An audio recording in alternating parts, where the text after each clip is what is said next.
So I'm really impressed with X-Men number 11. I love issues like this. And when I say issues like this, quote unquote, I mean that shine a light on Magneto as the badass that he is.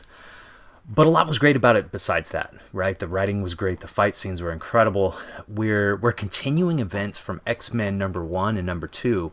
It's really fun to see the progression of things, the way that they're unfolded here in X-Men 11.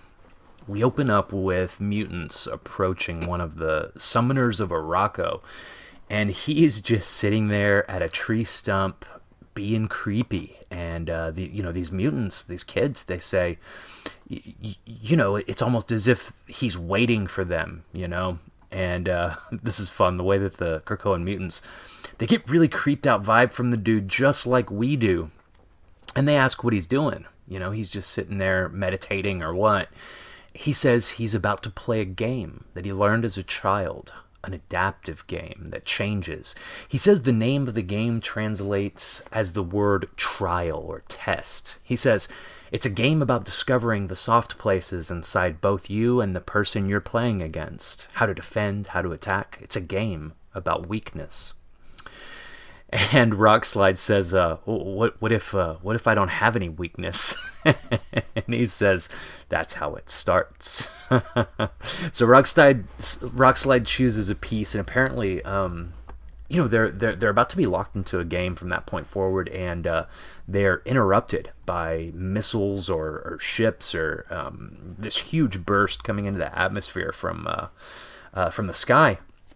And so, of course, this is probably and hopefully the last tie-in to Empyre.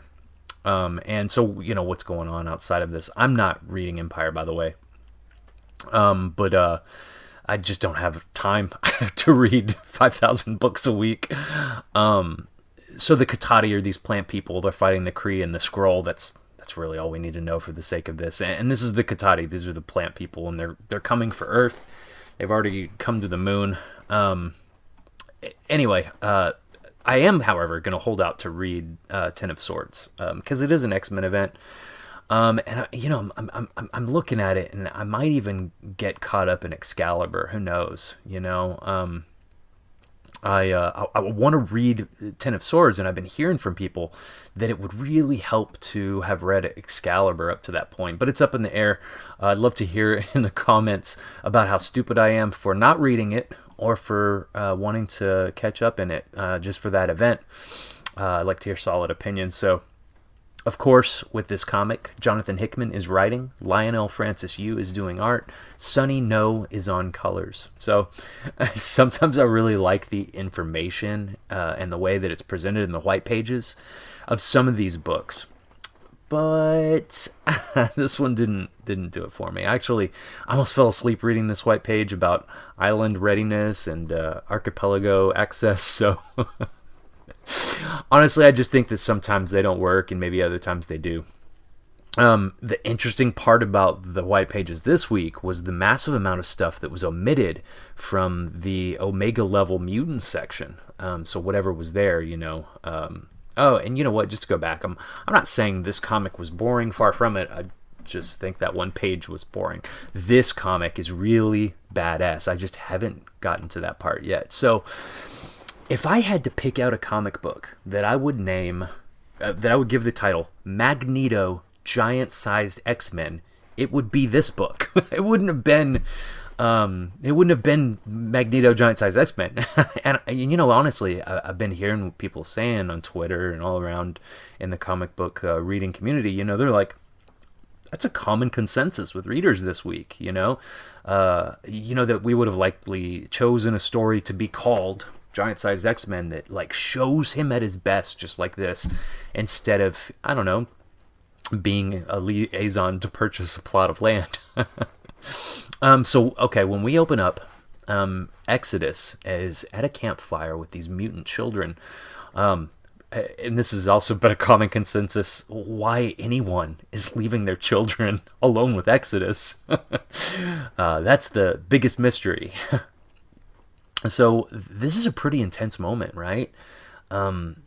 These kids, when they say that they don't fear death, but they fear men in their kind that did this. You know, it's kind of a flashback for me to a moment when Storm is resurrecting mutants in Hoxpox, and everyone's chanting and repeating words back. I mean, she's not resurrecting them, but she's going through this ritual, this ceremonial kind of thing, you know, saying I am mutant, you know, and it's a very ceremonial feeling, you know, almost felt kind of Masonic, you know. Anyway, so Exodus is telling these kids the story of a hero, the White King, Max Eisenhart, Eric the Red, and that is why you are here now, to hear the story, to hear the truth of why you do not have to be afraid. Today, it was because of him. And then you hear someone say the name Magneto calling to him, and they say, there's incoming. We get to see Magneto gearing up for battle. It's really cool. You ready to get your hands dirty, old man? He says, I may even dress for the occasion. And it shows him putting on his red and purple. And that's pretty cool. You know, we've only seen him in his white right now. So it seems like he's, like he says, he's dressing for the occasion. I don't know how else to put it. Hickman said it just properly there. Do you know what a hero is, children? Let me tell you. A hero fights for those who can't, against seemingly unstoppable forces, against overwhelming odds. And whenever they're asked to risk their own lives to save someone else, they ignore the danger and step forward to be counted.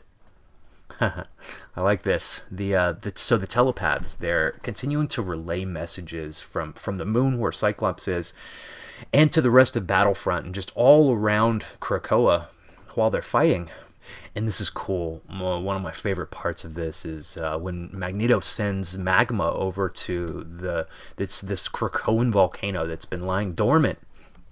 He wants her to blow it up while averting an ecological disaster. And I kind of had this idea where it was going. I mean, you know, there's literally molten metal underneath the core of the earth, and when you think about volcanoes, that's kind of what happens. You know, it mixes with soil and it creates this whatever it is, you know. And so he says to Iceman, this is great. Magneto says, Magma is bringing about 20 tons of liquid iron to the surface. Be a good boy and cool it down for me. No problem. Might be a little brittle, though. Magneto says, broken metal with sharp edges? Whatever will I do with that? As he puts on his armor.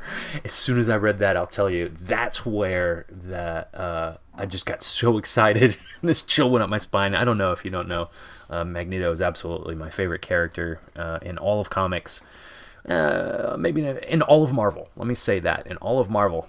And so much so that I got his Holocaust number tattooed on my arm. If I'd never talked about that maybe a couple of times here. So we get to see one of the baddest ass fights that we have seen since the X-Men has relaunched. It shows Magneto hurling these spikes of iron into the bodies of the Cotati. And, you know, we have to see Toad die. And that's a tough spot for Magneto to be in. You know, someone who's been close to him this whole time. And, you know, crazy enough, you know, he's moving toward this creature, this Cotati plant lizard thing that just killed one of his, you know, Brotherhood children from back in the day, Toad. And, you know, this is very different than the Magneto of old. He says, I dare. Honestly, it's a failing that plagued me my entire life. You are clearly in command here, so I'm offering you a gift. Order your men to leave and never return. Do this, and you can save them, and you can save yourself, friend. And this creature says, do you have any idea on how many worlds I've stood facing someone like you, some proud meat thinking your meat thoughts of war and valor? I am the forest, I am the world, I do not lose. All it takes is one seed and a little time and a little meat in the ground. Don't you understand? You're our food. I'm not going anywhere. But if you want to fight fate, if you want this to be about blood, I can always play the butcher. So if it's a fight you're looking for, then fight me. And I mean, just Magneto says, I already have, and I've already won. And bam, a satellite falls right on him, and it crashes down to the sky, and you get this moment where the rubble kind of dissipates a little bit, you know, and they're looking to see what happened. And he waits, and he drops another one just right on this guy's head. And this comic book, like I said, really should have been called Giant-Sized X-Men Magneto, in my opinion. Fantastic book. This is probably the best issue of X-Men that I've read so far, just because it highlights Magneto, and I have such a fondness, of course, for Magneto as the character. And here at the very end, I really love this part. You know, he says, "Time to put an end to this whole episode." And that, children, is what a hero is. It's what a hero does. Now tell me, what's your hero's name? They all chant Magneto simultaneously. So cool. So there's a lot to think about, kind of when it comes down to these kinds of things. You know, Magneto hasn't always been depicted as a hero, but he has so many times in the past. In fact, some would argue that his motives have always been heroic in their own right. Because when you look at this run of Hickman's X-Men, you see that this is kind of, honestly, Magneto's dream that has been discovered here on this island nation of Krakoa. This is what Magneto's wanted this whole time.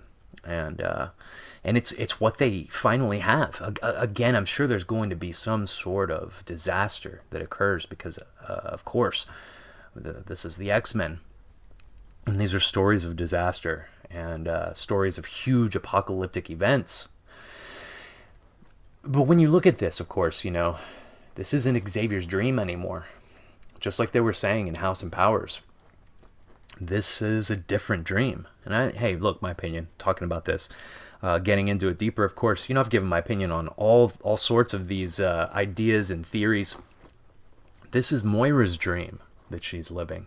This is absolutely Moira's dream. And, you know, maybe it's Magneto's dream too. There's a lot of other theories that have to do with Moira and Apocalypse being the villains and using everybody else. Wouldn't that be interesting if Magneto's being used, but wouldn't it be interesting if he has something to do with that? Tell me what you think. What are some crazy theories that you have going on? What do you think of this episode of the X-Men? And that's funny that I say that, of course, you know. So this is a high recommend, by the way. This is definitely an X-Men book that I would buy. You know, I'm going to buy all the X-Men titles, of course. If someone even says, I mean, it's on my pull list. X-Force is incredible. Wolverine's great. I am going to reluctantly check out all of Ten of Swords. I'm still excited for it, even though I know that it's going to be a lot of reading. And we'll see how it goes. Hey, like I said, tell me I'm an idiot or tell me that you liked my video. Either or is fine. You know, support your local comic shop. You are the gateway into comics.